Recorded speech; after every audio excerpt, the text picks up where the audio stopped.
ইসলামের বাগানে প্রস্ফুটিত সর্বপ্রথম ফুল। হজরত খাদিজা রাদিয়াল্লাহু তাআলা আনহা এর জন্য তার নামটি খুবই উপযোগী ছিল, কারণ খাদিজা শব্দের অর্থ হলো যে আগে জন্মগ্রহণ করেছে। তার জীবনে এই বিষয়টি পুরোপুরি বাস্তবতা লাভ করেছিল।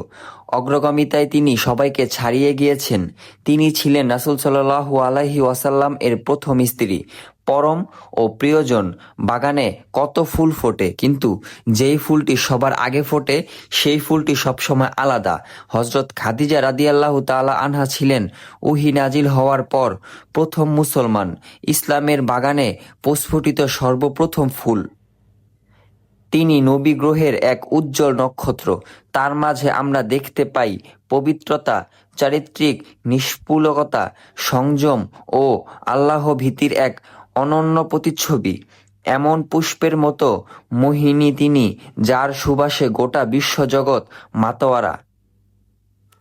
যে ফুলে বিরাজ করে ঈমান, ত্যাগ, উৎসর্গ ও কুরবানির ভুবন জুড়ানো সৌরভ।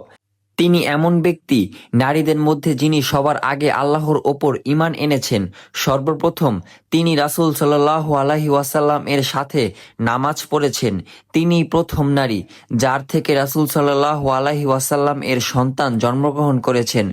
তিনি প্রথম সৌভাগ্যবতী, যাকে রাসূলের সহধর্মিণীদের মধ্যে জান্নাতের সুসংবাদ দেওয়া হয়। শুধু তাই নয়, মহান প্রতিপালক আল্লাহ তাআলা সর্বপ্রথম তার কাছেই সালাম পাঠান। মুমিন নারীদের মধ্যে তিনিই সর্বপ্রথম খাঁটি ঈমানদার ও সত্যসন্ধানী মহীয়সী নারী।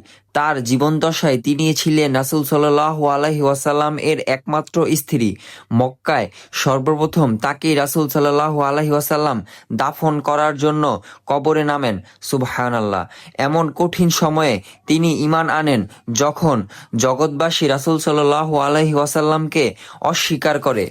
এমন দুঃসময়ে তিনি রাসূল সাল্লাল্লাহু আলাইহি ওয়াসাল্লামকে সত্যবাদী হিসেবে স্বীকৃতি দেন। সবাই যখন তাকে মিথ্যুক আখ্যা দিয়েছিল, নিজের ধন সম্পদ রাসূল সাল্লাল্লাহু আলাইহি ওয়াসাল্লামের জন্য ব্যয় করেছেন। এমন দুঃসময়ে দুনিয়ার মানুষ যখন তার থেকে হাত ফিরিয়ে বঞ্চিত করেছিলেন, তার গর্ভে আল্লাহ তাআলা রাসূলের সন্তান দান করেন। বুদ্ধিমতী, অতি সম্মানিতা, ধর্মপরায়ণা, নিষ্কুলুষ চরিত্রের অধিকারিণী এক ভদ্র মহিলা তিনি। জাহিলি যুগেই যার উপাধি ছিল আত-তাহিরা, তথা নিষ্কুলুষ ও পবিত্রতা।